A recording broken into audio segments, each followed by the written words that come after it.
I teach chemistry. All right. So more than just explosions, chemistry is everywhere.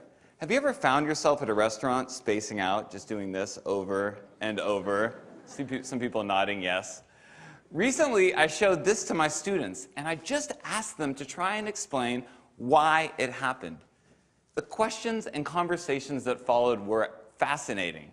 Check out this video that Maddie from my Period 3 class sent me that evening. Are you ready?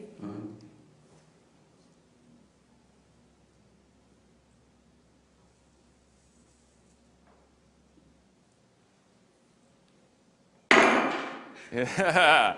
Now, obviously, as Maddie's chemistry teacher, I loved that she went home and continued to geek out about this kind of ridiculous demonstration that we did in class. But what fascinated me more is that Maddie's curiosity took her to a new level. If you look inside that beaker, you might see a candle. Maddie's using temperature to extend this phenomena to a new scenario.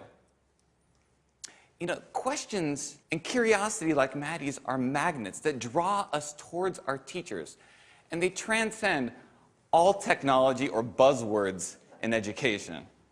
But if we place these technologies before student inquiry, we can be robbing ourselves of our greatest tool as teachers, our students' questions. For example, flipping a boring lecture from the classroom to the screen of a mobile device might save instructional time, but if it is the focus of our students' experience, it's the same dehumanizing chatter just wrapped up in fancy clothing. But if instead we have the guts to confuse our students, perplex them, and evoke real questions, through those questions, we as teachers have information that we can use to tailor robust and informed methods of blended instruction. So, 21st century lingo, jargon, mumbo-jumbo aside, the truth is, I've been teaching for 13 years now, and it took a life-threatening situation to snap me out of 10 years of pseudo-teaching and help me realize that student questions are the seeds of real learning, not some scripted curriculum that gave them tidbits of random information.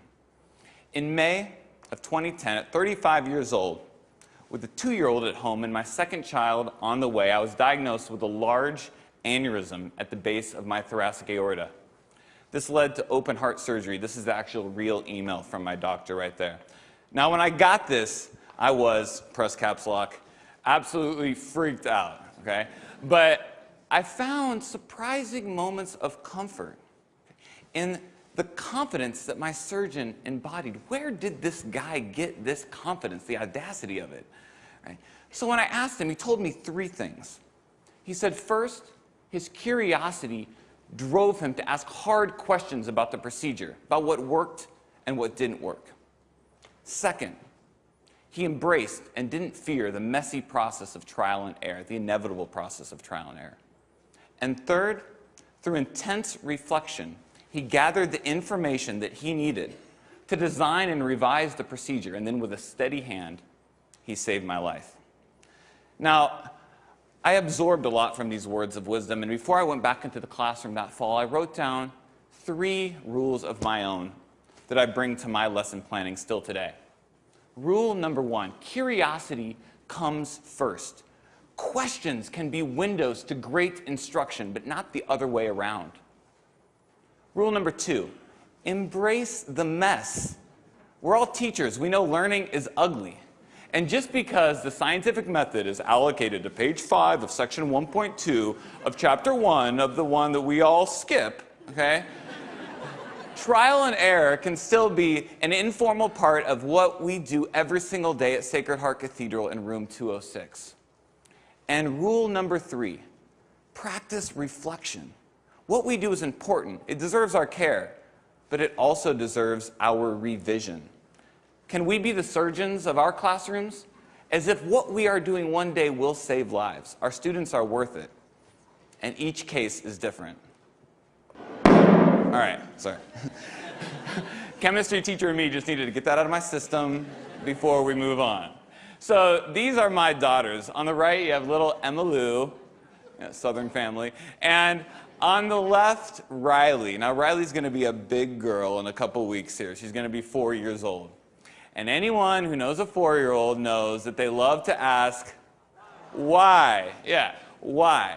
I could teach this kid anything because she is curious about everything. We all were at that age.